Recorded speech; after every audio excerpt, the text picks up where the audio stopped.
کہ P T I کے جن 22 ارکان نے مسلم لیگ نون سے رابطہ کیا ٹکٹ کے لیے، ان میں سے 5 کا انتخاب کر لیا گیا ہے کہ ہاں ان کو ٹکٹ دے دیا جائے، اور ان سے وعدہ کر لیا گیا ہے۔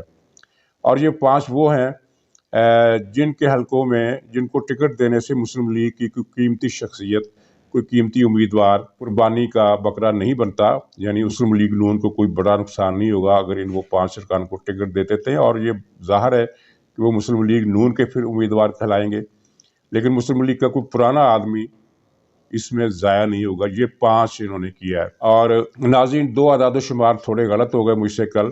ایک میں نے یہ کہا تھا کہ 15 ارکان کا فرق ہے، تو اب مجھے اپوزیشن کے ذرائع نے بتایا کہ 15 نہیں 12 ارکان کا فرق ہے۔ اور دوسری یہ بات کہ جہانگیر ترین کے ساتھ جو ارکان ہیں ان میں سے قومی اسمبلی کے ارکان کی تعداد 6 نہیں ہے بلکہ 10 ہے۔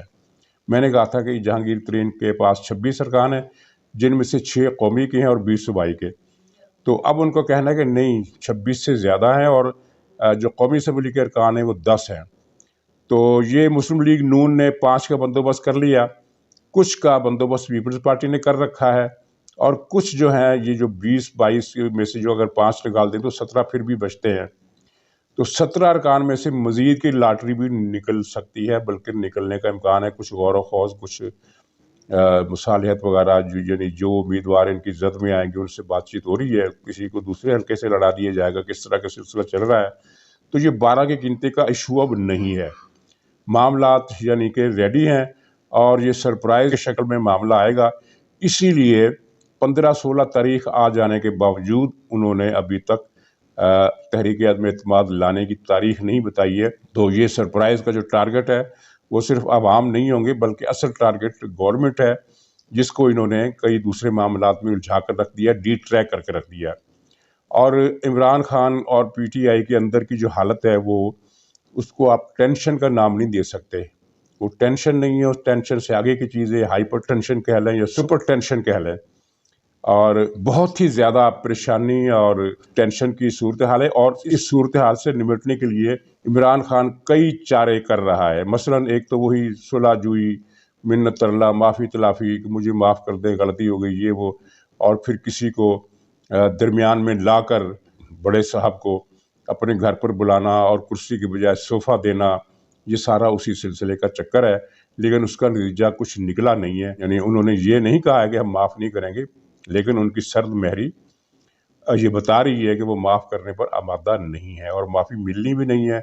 اور معافی ملے بھی کیوں؟ کیونکہ ان کو اندازہ ہو چکا ہے، یقین ہو چکا ہے کہ پاکستانی قوم کی نفرتوں کا سب سے بڑا مرکز عمران خان بن چکا ہے۔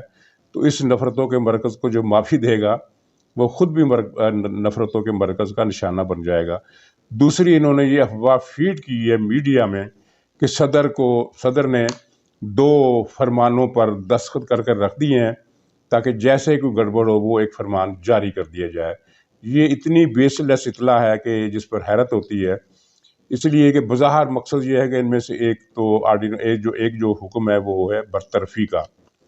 تو ناظرین، برطرفی کا جو حکم ہے وہ اس کے لیے قانون کے مطابق، آئین کے مطابق وفاقی کابینہ کا اجلاس بلانا پڑتا ہے، اور وفاقی کابینہ کے ہر ممبر سے اس پر دستخط لینا پڑتے ہیں۔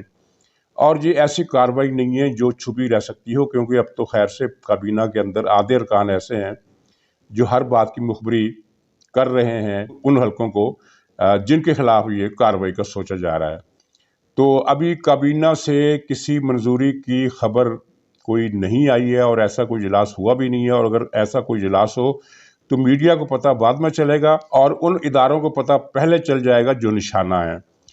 چنانچہ یہ کہنا کہ صدر صاحب نے یہ کسی کاغذ پر دستخط کر دیے ہیں اور وہ فوری طور پر سنا دیا جائے گا، یہ ایسی اطلاع ہے جو صحافی نے تو جھوٹ نہیں بولا، لیکن صحافی کو یہ فیڈ کی گئی ہے کہ تم یہ خبر چلا دو، اور اس نے چلا دی۔ اس میں حقیقت اس طرح نہیں بنتی ہے۔ صورتحال جو ہے وہ بہت زیادہ پریشان کن ہے عمران خان کے لیے، اتنی زیادہ پریشان کن کہ ماضی میں اس کی مثال نہیں ملتی۔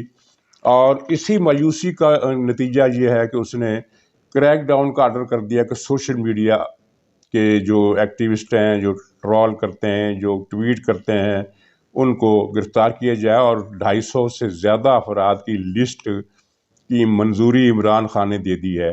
اب یہ دنیا میں پہلا پرائم منسٹر ہوگا جو سوشل میڈیا پر سرگرم کارکنوں کی لسٹیں خود بنا رہا ہے۔ بظاہر تو خبر یہ آئی ہے کہ FI نے لسٹ بنائی ہے، دراصل یہ لسٹ خود عمران خان نے بنائی ہے، کیونکہ عمران خان کے جو ٹویٹ ہوتے ہیں ان پر جو کمنٹس کرتے ہیں ان کو اس نے دیکھا ہے اور پھر یہ لسٹ بنائی ہے۔ یہ خود اس بات کا ثبوت ہے کہ یہ کتنا نیچے گر گیا ہے یہ شخص وزیر اعظم ہونے کے باوجود، کہ اسے انتقام کا دورہ پڑا ہے مایوسی کے دنوں میں، اور وہ 250 افراد کو گرفتار کرنے کا منصوبہ رکھتا ہے، جس میں سے ایک کو تو پہلے دن ہی گرفتار کیا گیا تھا، اور ان کے ساتھ جو سلوک کیا گیا وہ بڑا شرمناک ہے۔ ساری رات ان کو جگائے رکھا گیا اور کہا گیا کہ جس نے ٹرین چلایا ہے، اور اس کے بعد 5-6 اور پکڑے گئے ہیں، اور سنا یہ ہے کہ 200-250 سے اوپر کی لسٹ ہے جن کو اگلے چند دنوں میں گرفتار کرنے کا حکم دیا گیا ہے۔ اگرچہ یہ اطلاع بھی ہے کہ PTI کے اندر سے کچھ لوگوں نے مشورہ دیا ہے کہ جناب اتنا بڑا کریک ڈاؤن نہ کریں، اس سے ہماری بدنامی ہوگی، اور فضا جو ہے پہلے ہی ہمارے خلاف ہو چکی ہے۔ یعنی عمران خان بجائے یہ سوچنے کے کہ لوگ اس پر اتنی تنقید کیوں کر رہے ہیں، کل آپ نے دیکھا کہ اس کی صفاقی کی انتہا کہ اس نے ایک اجلاس میں کہا کہ ہم لوگوں کو خوشحال بنا رہے ہیں، یعنی ہر روز صبح اور شام قیمتیں بڑھا کر لوگوں کی جیبوں سے پیسے نکلوا لے، اور پھر کہے کہ ہم اسے خوشحالی دے رہے ہیں۔ کہ جب لوگوں کی جیبوں سے پیسے نکل جائیں گے تو وہ بچت کا تو ایشو پہلے سال ہی اس نے ختم کر دیا تھا، اب لوگوں کے لیے مہینہ کیا پہلے 15 دن پورے کرنا بھی اپنی تنخواہ اور موجودہ آمدنی میں مشکل اور ناممکن ہوتا جا رہا ہے۔ یعنی بھوک اور افلاس کی انتہا، کہ جس میں 15 دن کے بعد آدمی کیا کہتے ہیں کہ کنگلا ہو جائے، تو اس کو یہ کہہ رہا ہے کہ ہم لوگوں کی خوشحالی کے اقدامات کر رہے ہیں۔ یہ ایک سنگین مذاق ہے۔ اور ایک دوسرا سنگین مذاق اس نے یہ کیا ہے کہ اپنے نماز پڑھنے کی فوٹو چھپوائی ہے، جاری کی ہے۔ یہ وہ شخص ہے جس نے زندگی میں کبھی مسجد کا منہ تک نہیں دیکھا، اور آج تک اس کو کبھی نماز پڑھتے ہوئے نہیں دیکھا گیا۔ تو یہ تصویر جو ارینج تصویر تھی، یعنی اپنے سرکاری فوٹوگرافر کو، اور اس میں سجدہ کرتا ہوا نظر نہیں آ رہا ہے، نہ ہی وہ رکوع کرتا ہوا نظر آ رہا ہے، صرف قعدے میں بیٹھا ہوا ہے۔ تو مجھے یہ بدظنی کرنے کا پورا میرے پاس جواز موجود ہے اس کی ماضی کے ریکارڈ کی وجہ سے کہ اس نے نماز نہیں پڑھی، یہ جائے نماز بچھا کر اس پر قاضی کی شکل میں بیٹھا ہے، اور فوٹوگرافر سے فوٹو کھنچوا کر یہ اٹھ کھڑا ہوا ہے۔ یہ اس کی کوئی شہادت آپ کے پاس یا میرے پاس نہیں ہو سکتی، لیکن اگر اس کا آپ ماضی دیکھیں، جس نے زندگی میں کبھی اس گلی سے گزرنا کیا ہو جس میں مسجد ہو، تو وہ نماز پڑھنے پر آ گیا ہے۔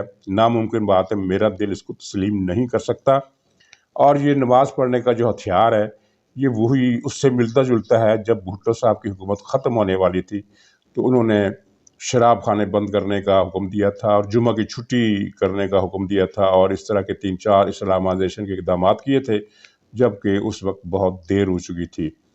حالانکہ بھٹو صاحب عمران خان سے 1000 گنا بہتر مسلمان تھے، اور وہ پاکستان کے مفادات کے خلاف سازش کرنے کا سوچ بھی نہیں سکتے تھے۔ ان کی حکومت آمرانہ تھی، انہوں نے جمہوری اصول اور روایات کا خیال نہیں رکھا، لیکن اس کے باوجود وہ پاکستان کے وفادار تھے۔ عمران خان کی حکومت کے 3.5 سال کا ایک ایک دن اس بات کا گواہ ہے کہ عمران خان کو پاکستان کے مفاد سے کوئی غرض نہیں، اس کا حتمی ٹارگٹ جو ہے وہ پاکستان کی تباہی ہے، اور وہ اس نے کی ہے۔ تو ایسی صورتحال میں جب کہ ہر حلقے کو اندازہ ہو چکا ہے کہ عمران خان کے ارادے کیا ہے اور وہ کیا کر چکا ہے اور کیا کرنے والا ہے، تو کوئی یہ سمجھے کہ اس کی صلح ہو جائے گی یا آخر وقت میں اس کو بچا لیا جائے گا، تو یہ خیال استو محال استو جنوں والا معاملہ ہے۔ ناظرین، انشاءاللہ کل دوبارہ ملاقات ہوگی کچھ مزید اطلاعات کے ساتھ، تب تک کے لیے اجازت دیجیے۔ خدا حافظ۔